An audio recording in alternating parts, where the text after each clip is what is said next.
দেখুন, সোমবার বাজার খারাপ হবে, বাজার গ্যাপ ডাউনে ওপেন হবে, এটা মোটামুটি আমাদের সবারই একটা ধারণা আছে। কিন্তু এই ভিডিওতে আমি একটু ব্রডার পিকচার নিয়ে আলোচনা করব। সেটা কিন্তু প্লিজ দেখে নেবেন, অ্যাটলিস্ট যারা দেখছেন নেক্সট উইকের, পারলে নেক্সট উইকের মধ্যে বা তার আগে ভিডিওটা পুরো দেখবেন। আর ভিডিওটা স্কিপ করে করে দেখবেন না প্লিজ। আমি ভিডিওটা শর্টই রাখার চেষ্টা করব, কিন্তু পুরোটা দেখবেন। প্রথমত, আমি মান্থলি ক্যান্ডেল আপনাদের সামনে খোলা আছে, তো আমি বিভিন্ন সেক্টর ওয়াইজ মান্থলি ক্যান্ডেল দেখব। আর একটা ব্যাপার হচ্ছে, এই যে গ্যাপ ডাউনে ওপেন হবে বা একটু ভালো মতন নেগেটিভ সেন্টিমেন্ট একটু চলছে, আমাদের কি করা উচিত। প্রথম কথা, যারা ইনভেস্টর তাদের জন্য বলি, বা আমি কি করছি সেটা বলি, কোনো রকম রেকমেন্ডেশন বা অ্যাডভাইস নয়, আমি কি করছি বলছি। একদম, তো হাতে তো আমি বারবার আমার চ্যানেলে বলে এসেছি যে কিছু কিছু যদি ইনভেস্টও করে থাকেন, হাতে টাকা রাখবেন, পুরো 100% তো ইনভেস্ট করবেন না। তো এখন কিন্তু ওয়েট অ্যান্ড ওয়াচ করার সময়। সিম্পল কেন বলছি, দেখুন, যদি একজন ট্যারিফ লাগাতো ঠিক আছে, তারপর নেগোসিয়েশন হতো, অন্যরকম ব্যাপার চলতো। একজন ট্যারিফ লাগিয়েছে, তারপর কিন্তু চায়নারাও রিটালিয়েট করেছে, চায়নারাও আবার তার উপরে ইউএস এর উপর 34% ট্যাক্স চাপিয়েছে, ট্যারিফ চাপিয়েছে। তো এই ব্যাপারগুলো কিন্তু চলে আসছে, মানে কেউ কাউকে ছেড়ে কথা বলছে না। এবার যদি ট্রাম্প এবার একটু সমঝোতার পথে হাঁটে, তখন আবার দেখা যাবে যে কি হয়। প্রবলেম হলো, দুজন মানে এই যে ট্রেড ওয়ারের ব্যাপারটা হয়েছে, এবার চায়নার দেখা দেখি হয়তো অন্যান্য কয়েকটা দেশও এগিয়ে আসবে যে আমরাও ট্যারিফ লাগাবো, এক্সেট্রা এক্সেট্রা, এই ব্যাপারগুলো চলে আসছে। যদি আপনি মার্কেট ক্যাপ অনুযায়ী দেখেন, আমি যেটা বলেছিলাম যে বিশ্বের টোটাল যদি দেখেন 130 ট্রিলিয়নের মতো বিশ্বের ইকোনমি, তার মধ্যে আমি যদি রাউন্ড ফিগারে ধরি, মোটামুটি ইউএস 30 ট্রিলিয়নের কাছাকাছি, মানে ওরকম কাছাকাছি তাদের ইকোনমি। আর চায়না কিন্তু 18, চায়না 18 তো আছে, মানে 30, 18 চায়না, তারপরের তিনটে খুব স্পেস খুব একদম গায়ে গায়ে লাগানো আছে, যেটা জাপান, জার্মানি আর ইন্ডিয়া, এরা আছে, যাদের ওই 4-4 ট্রিলিয়নের আশেপাশে। তারপর 3 ট্রিলিয়নের ঘরগুলো চালু হচ্ছে, ওই ইউকে এইসবগুলো। সুতরাং দেখতে গেলে এই যে দুটো দুটো বৃহৎ, যারা 30 আর একটা 18, এই 2 ট্রিলিয়নের যে লোকেরা আছে বা দেশ আছে, তাদের নিজেদের মধ্যে যদি মারপিট শুরু হয়, নিজেদের মধ্যে যদি ট্রেড ওয়ার শুরু হয়, হ্যাঁ, আপনারা বলবেন যে প্রতিবেশীদেরই তো খারাপ হচ্ছে, আমাদের তো ভালো। সেরকম সাধারণত হয় না, মানে প্রতিবেশীর বাড়িতে আগুন লাগলে হাওয়ার ঝোঁকটা যদি একটু ঘুরে টুরে যায়, আমাদের দিকেও আগুন লাগার যথেষ্ট সম্ভাবনা আছে। যেখানে বিশ্বের দুটো তাবড় তাবড় 30+18, মানে 48 ট্রিলিয়নের ইকোনমি যুদ্ধে চলছে, সেখানে আমাদের 3 বা 4 ট্রিলিয়নের ইকোনমি যে খুব একটা বেঁচে থাকবে তা কিন্তু নয়। এফেক্ট আমাদের উপরেও পড়বে, হ্যাঁ, হয়তো বেশি পড়বে না। ইভেন আপনারা আগেও দেখেছেন, মাঝে মাঝে যদি বিদেশে একটু কারেকশানও হতো, ধরুন 5%-এর মতো কারেকশান হলো, ইন্ডিয়াতে অতটা হয়তো হতো না। হ্যাঁ, কোভিডের পরে এরকম অনেকবার দেখেছেন। তো কিন্তু সেটা কিন্তু এখন নয়। এবার যদি বিদেশে 5% হলে, 7% হলে ঠিক আছে, কিন্তু বিদেশ যদি 25% পড়ে যায়, 30% পড়ে যায়, যেটা উপর থেকে ন্যাসডাক অলরেডি 21% নিচে পড়ে গেছে, ঠিক আছে, তো এরকম যদি হয়, 25-30% যদি বিদেশের মার্কেট কারেক্ট হয়ে যায়, তার আঁচ তো এখানেও পড়বে, ইন্ডিয়াতে পড়বে নাকি। তো সেই ব্যাপারটা কিন্তু একটু মাথায় রাখতে হবে। তাই জন্য ইনভেস্টর হিসাবে আমি যেটা করছি সেটা হচ্ছে, এখন একটু ওয়েট অ্যান্ড ওয়াচ করছি, আর একটু দেখছি। যেমন মান্থলি ক্যান্ডেলও আপনি যদি দেখেন, তো এই যে একটা বিয়ারিশ ক্যান্ডেল ফরমেশন হওয়া শুরু হয়েছে এপ্রিলে, এইটা একটু দেখা যেতে পারে যে কেমন হচ্ছে। এবং লো, এই যে রিসেন্ট লো করেছে, যেটা আগের মাসে, সেই সেই ব্যাপারটা, লোটা 22,000-এর কাছাকাছি যেটা আছে, সেটা ভেঙে যাওয়ারও যথেষ্ট চান্স আছে। তো এই ব্যাপারগুলোর একটু নজর রাখতে হবে, ঠিক আছে, এই ব্যাপারগুলোতে নজর রাখছি। তারপর নিচে আসুক, ধীরে সুস্থে নেওয়া যাবে। একবারে এরকম ভাববেন না যে যে কোনো একটা জিনিসে যে নিচে এসে আর উপরে ওঠার সময় আপনাকে সুযোগ যে দেবে না তা নয়, আবার নতুন হাই হতে সময় লাগবে, সময় লাগে। সুতরাং সেই সময় পাওয়া যায়। হ্যাঁ, আর যাদের আপনারা যারা ইনভেস্টার, যাদের লং টার্ম ভিউ আছে, তাদের তো ওই একটু 5%, 2% উপরে বা নিচে নিলেন, তাতে তো কিছু যায় আসে না। কিন্তু ইকোনমিক যে ডামাডোলটা, এখনো কিছু ক্লিয়ারিটি নেই। প্রবলেম এটা, ইকোনমিতে অনেকবারই এরকম পরিস্থিতি শুরু হয়েছে, বিগত কয়েক বছরে তো ভালো যুদ্ধ ফুদ্ধও হয়েছিল। হ্যাঁ, তাতে মার্কেট একটু রিয়্যাক্ট করেছে, কিন্তু জানে কার সাথে কার যুদ্ধ চলছে, কি বিষয় নিয়ে যুদ্ধ, এগুলো ক্লিয়ার আছে। আজকেই ভাবুন না, এই তো মার্কেট, আপনিও ভাবছেন আমিও ভাবছি হ্যাঁ গ্যাপ ডাউন হবে, খুব হবে, ঠিক আছে। আমি আপনাকে বলছি এখন তো ইউএসএ একটু সকাল সকাল হচ্ছে, আজকেই যদি ট্রাম্পের আবার উইকেন্ড বলে কোনো কথা নেই, ওই উইকেন্ডেও উনি বক্তৃতা দেন, টিভির সামনে এসে হঠাৎ করে যদি বলে দেন না আমরা সব চায়নার সাথেও এই যে এতটা ট্যারিফ লাগিয়েছিলাম এটা আমরাও কনসিডার করছি, এটা কমিয়ে আনবো, বা পুরো ওয়ার্ল্ডের সাথেই যে আছে আমরা তো এত করেছিলাম কিন্তু একটু নেগোসিয়েশনে ফ্ল্যাট রেটে 10% করে দিলাম, যদি একটা বক্তব্য আসে এরকম, তাহলেই দেখবেন গ্যাপ ডাউন তো দূরের কথা, একটু গ্যাপ আপ হয়ে ওপেন হয়ে গেছে।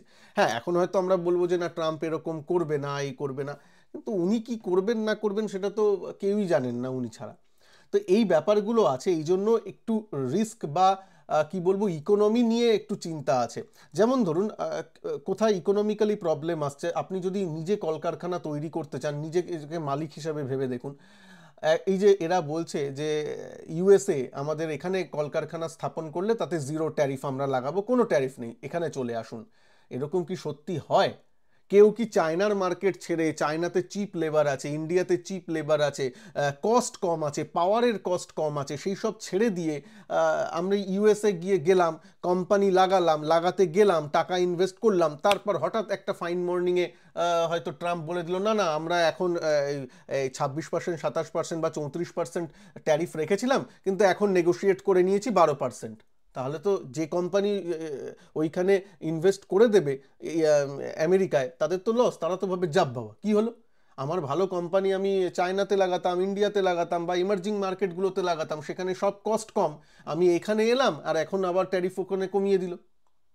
বুঝতে পারছেন এই ব্যাপারটা হয়ে আছে।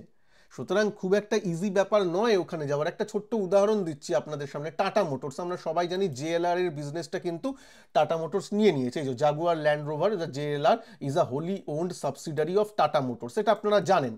সেখানেই আজকে খবর এসছে যে ব্রিটিশ কার মেকার, এটা ব্রিটিশ কার মেকার বলে যেহেতু জেএলআরটা ব্রিটিশদের ওখানে আছে তাই জন্য, আসলে টাটার এই এখন কোম্পানি, এই যে pauses US shipments over Trump tariffs, তারা পজ করে দিয়েছে ইউএস শিপমেন্টস, ইউএসএ আর নতুন গাড়ি বেচছে না বা ইউএসএ আর নতুন গাড়ি পাঠাচ্ছে না, এটা তো টাটা মোটরসের জন্যও একটা হিট, তাই না? তাদের বিক্রি বাট্টা একটু হলেও কমছে, কেন পজ করেছে? কেন সে জানে না কি হবে, মানে এখন আমরা পাঠিয়ে দেবো, তারপর 5 দিন বাদে আবার হয়তো বলবেন না না আমরা ট্যারিফটা তুলে নিলাম বা নেগোশিয়েট করে এই রেটে নিয়ে এলাম। বুঝতে পারছেন আনসার্টেনটিটা কোন লেভেলে চলে গেছে? এই জন্যই কিন্তু অবস্থাটা হচ্ছে। একজন প্রশ্ন করেছিলেন নিচে গত ভিডিওতে যে আমার টাটা মোটরস 650 টাকায় কেনা আছে কি করব। মশাই আগে তো বলি যদি আপনার ট্রেডিং পজিশন থাকে তাহলে তো সুইং ট্রেডিং এখন বিরত থাকবে বা স্টপ লস থাকবে প্রথম কথা। আর যদি স্টপ লস না রেখে ইনভেস্টমেন্ট করেন, ইনভেস্টমেন্ট করলে টোটাল পোর্টফোলিওর 5% থাকবে, তাহলে একটা স্টক ভালো কোম্পানিও যদি 20%ও নিচে নেমে আসে এই আনসার্টেনটিতে, কিন্তু ভালো কোম্পানি যেটা টাটা মোটর অবশ্যই ভালো কোম্পানি, সে যদি 20%ও মাইনাস হয় আপনার ওভারঅল পোর্টফোলিওতে অনলি 1% হিট হবে। এবার যদি বলেন না আমি ওই 5%-এর রুল 7%-এর রুল মানিনি, আমরা যা খুশি করে যে 1 লাখ টাকা ছিল পুরো 1 লাখ টাকাই একটা কোম্পানিতে লাগিয়ে দিয়েছি, তাহলে তো সেটা ট্রেডিং হয়ে গেল, আবার ট্রেডিং করছেন এদিকে স্টপ লস রাখছেন না, তাহলে তো ভুল। এই মার্কেটে ভুল করলে তার মাসুল পেতে হবে, কারণ এটা 23-24 সাল নয় যেখানে ওই ভুল হলেও মার্কেট দেখতেন 2 সপ্তাহ পারে মানে 650-এ টাটা মোটরস না বুঝে কিনে নিলেন, মানে ইনভেস্টিং করছি না ট্রেডিং করছি না বুঝে ও কিনে নিলেন, কোনো পজিশন সাইজ ক্যালকুলেট করলেন না, ওই পোর্টফোলিওর কত অংশ নিচ্ছেন কিচ্ছু ক্যালকুলেট না করে কিনে নিলেন, এবং 2 সপ্তাহ বাদে দেখবেন সেটা 750 হয়ে গেছে। এরকম 2023-24-এ হয়েছিল, 2025-এ সেরকম হওয়াটা নয়। এবং এটার জন্য আপনাদের আমি দোষ দিচ্ছি না, এটা মার্কেটই আমাদের এরকমভাবে শেখায়। বুল মার্কেট সবসময় উইক ইনভেস্টার অনেকের মধ্যে বদ অভ্যাস তৈরি করে দেয়, এটা স্বাভাবিক, সেই বদ অভ্যাসটা আবার মার্কেটেই ছাড়িয়ে দেয়। এই যে এই মার্কেটের সাইকেল চলছে, এখানে বদ অভ্যাসগুলো আমাদের ছেড়ে যাবে, চিন্তা করবেন না। কিন্তু ওই ব্যাপারটা হয়, এই জন্য আমি যেটা বারবার বলি নিয়ম মেনে এখানে কাজ করুন প্লিজ। তো এই জন্য বলছি যে খুব অসুবিধায় আছে যে কোম্পানিগুলো ভিজিবিলিটি পাচ্ছে না যে কি করব, তাই জন্যই কিন্তু ব্যাপারগুলো হয়েছে। ঠিক আছে। আচ্ছা, এবার এবার চট করে চলে আসি একটা প্রশ্ন আরও নেব, যে গোল্ডে এই সময় করা যায় কিনা, কয়েকটা প্রশ্ন এসেছে সেটাও নেব। আগে একটু সেক্টরাল চার্টটা দেখে নিই। তার মধ্যে ব্যাংক নিফটি কিন্তু একটু দাঁড়িয়ে আছে, ঠিক আছে, কিন্তু ওভারঅল মার্কেট খারাপ হলে এ হয়তো দাঁড়িয়ে থাকবে, কিন্তু ভালো রিটার্ন কতটা কি দিতে পারে সে তার একটা প্রশ্ন থেকেই যাচ্ছে, যদি ওভারঅল সেন্টিমেন্ট খারাপ হয়। ঠিক আছে, স্মল ক্যাপ মিড ক্যাপের তো মানে ওই নিফটির মতোই অবস্থা, দেখতেই পাচ্ছেন একই রকমের চার্ট হয়েছে।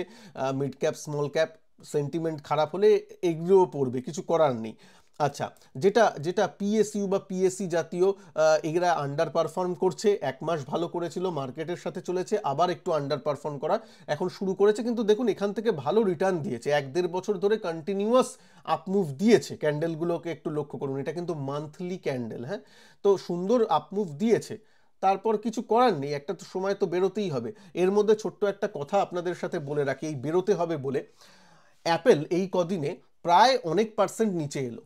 আপনি যদি দেখেন, গুগল করে নেবেন, 4-5 মাস আগে এক একটা ভালো ভালো ভালো লেভেলে কিন্তু আমরা যারা ইনভেস্টমেন্টের গুরু হিসেবে যাকে মনে করি, ওয়ারেন বাফে, তিনি কিন্তু অ্যাপেলের স্টক সেল করেছেন, ভালো মতন সেল করেছেন। ঠিক আছে, নিজের পোর্টফোলিওতে ওনার অ্যালোকেশন কমিয়ে দিয়েছেন অ্যাপেলের, সেটা করে তিনি ক্যাশে এসেছেন। এবার ওনার থেকে তো লং টার্ম ইনভেস্টার কেউ নেই, উনি তো নিজেই বলেন যে হ্যাঁ লং টার্মের জন্য টাকা রাখতে হয়, লং টার্মের জন্য ইনভেস্ট করতে হয়, তাহলে উনি অ্যাপেল থেকে বেরোলেন কেন?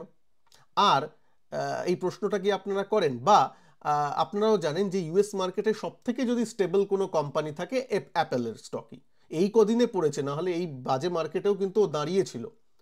তাহলে মানে চায়না ট্যারিফ ফ্যারিফ ঘোষণা হয়েছে, তাই জন্য অ্যাপেল পড়েছে। অ্যাপেল ফান্ডামেন্টালি ভালো স্টক, কিন্তু তাও উনি বেচেছেন কেন? ওনার মনে হয়েছে যে ভ্যালুয়েশনটা বেশি, তাই জন্য।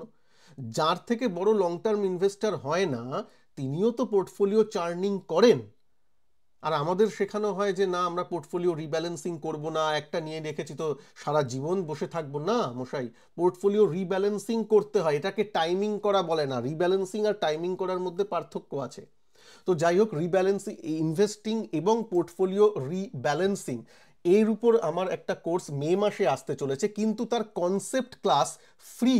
একটা কনসেপ্ট ক্লাস আমি আপনাদের সাথে নেব, যারা আমার ইউটিউবের দর্শক আছেন সবার জন্যে ফ্রি একটা ক্লাস আমি এই 13 তারিখে, এই 13ই এপ্রিল সানডে, মনে রাখবেন 13ই এপ্রিল সানডে দুপুর 3টে থেকে 1-1.5 ঘন্টার আমি ক্লাস করব। মানে 1 ঘন্টা আপনাদের ওই কনসেপ্ট বোঝাবো যে পোর্টফোলিও কিভাবে ভালো বানাতে হয় এবং রিব্যালেন্সিংয়ের ব্যাপারটা কি, কনসেপ্টটা সেটা বলবো। সেটার ক্লাসটা কিন্তু হবে ফ্রি ক্লাস, সেটার ক্লাসটা হবে সঞ্জয় টক্স অ্যাপে, SANJOY, সঞ্জয় টক্স।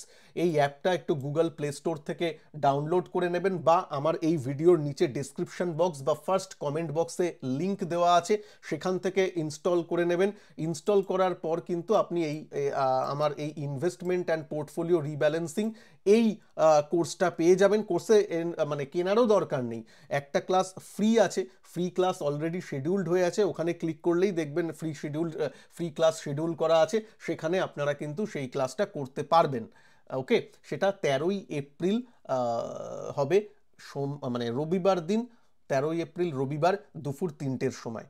কেন আমি এখানে করছি? যাতে আমি একটু 1 ঘন্টার মতো নেব, আধা ঘন্টা তারপর আপনাদের প্রশ্নোত্তর নেব, আপনাদের মনে যা ডাউট থাকে সেগুলোকে ক্লিয়ার করব, তাই জন্য আমি এই ধরনের এইখানে আমি করতে চাইছি। তো ফ্রি এই ওয়েবিনার বলুন বা ওয়েবিনারই বলতে পারেন, এই ফ্রি ওয়েবিনারে কিন্তু আপনারা যোগ দেবেন আশা করি। তো এই অ্যাপসটা ডাউনলোড করে এনরোল করতে হবে না, ডাউনলোড করে রেখে দেবেন, আর এখানের অ্যাক্সেস পেয়েছেন কিনা একটু দেখে নেবেন। ইনভেস্টমেন্ট অ্যান্ড এই, যদি কোনো অসুবিধা হয় আমার হোয়াটসঅ্যাপে যোগাযোগ করতে পারেন, 9900610986 এই হোয়াটসঅ্যাপ নাম্বারে।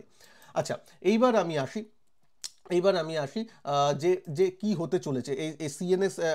এবার আইটি সবচেয়ে আপনাদের যেটা কোশ্চেন, আইটি কিন্তু মাঝে বাড়ছিল, 2024-এর দিকেও বাড়ছিল, এই 3-4 মাসে পতনটা ভালো মতন হয়েছে, এবং তার একটা মেন কারণ হচ্ছে ইউএসের একটা আনসার্টেনটি আছে। এবং ইউএসের এখন অনেকে বলবেন না সার্ভিস সেক্টরে তো কোনো ট্যারিফ লাগায়নি, না মশাই, তা নয়, কিন্তু ইউএসের ওভারঅল যদি দেখে যে মানে গ্রোথের স্লোডাউন আসছে, ইউএসএ রিসেশন আসবে বলে মনে করা হচ্ছে, সেসব করলে তো ইউএস এর কোম্পানিগুলোর তো আর্নিংসের উপর হিট হবে, তারা কি আর গ্রোথের উপর ফোকাস করবে? করবে না। তাহলে নতুন নতুন আইটির বরাতও হয়তো আইটি কোম্পানিগুলোকে দেবে না, কারণ ওদের মানে আমাদের যে কোম্পানিগুলো সেগুলো তো সার্ভিস প্রোভাইড করে ওই বিদেশের বা ইউএস এর কোম্পানিগুলোকেই বেশিরভাগ। তো যে ক্লায়েন্ট, আমাদের আইটি কোম্পানির যারা ক্লায়েন্ট, তাদেরই যদি নিজেদের গ্রোথে স্লো ডাউন হয়, তার তো এফেক্ট আমাদের এখানে পড়বে, ভেন্ডারদের মধ্যে পড়বে। এটা তো বিজনেসের সিম্পল রুল, ট্যারিফ লাগাক বা না লাগাক। ঠিক আছে, এইটা একটু মাথায় রাখবেন। সুতরাং ওই বললাম না, ডাইরেক্টলি অনেকে ক্ষতিগ্রস্ত হবে এবং ইনডাইরেক্টলি অনেকে ক্ষতিগ্রস্ত হবে। তার মধ্যে একটা কথা বলি, আপনারা এই নিয়ে মতামত নিজের আমার এই কমেন্ট বক্সে প্লিজ লিখবেন। কি হবে ইনডাইরেক্টলি এফেক্ট যাকে বলে, সেটা কি হবে? ধরুন একটা কোম্পানির নাম বলছি, আভান্তি ফিডস, এরকম কোনো রেকমেন্ডেশন বা কিছু নয়, আভান্তি ফিডস, যারা ওই শ্রিম্প এসব জাতীয় জিনিস ইউএস মার্কেটে এক্সপোর্ট করতো। ইউএসএ ধরুন রিসেশন এলো, ইনফ্লেশন বাড়লো, তাদেরও সেলস একটু কমলো ট্যারিফের জন্য নিশ্চয়ই আভান্তি ফিডসের হয়তো সেলস কমলো বা টপ লাইনে এফেক্ট করবে, সেলস কমবে এক্সেট্রা। এসব যদি হয় তাহলে কি আপনার মনে হয় যে ইন্ডিয়ান কোম্পানিগুলো লোককে বসিয়ে রেখে মায়না দেবে? তা তো নয়। যে কোনো কোম্পানি, শুধু ইন্ডিয়ান, আমি আভান্তি ফিডসের উদাহরণ ছেড়ে দিন, যে কোনো একটা কোম্পানি তার যদি টপ লাইন এফেক্ট করে, সেলস রেভিনিউ হিট হয়, তাহলে তো তারা কর্মী ছাঁটাই সেসবের ব্যবস্থাতেও চলে আসবে, তাই না? যে না, আমার এখন বাবা বেশি মুনাফা হচ্ছে না, তাহলে একটু লোক ছাঁটাই করি, সেরকম করতে পারে।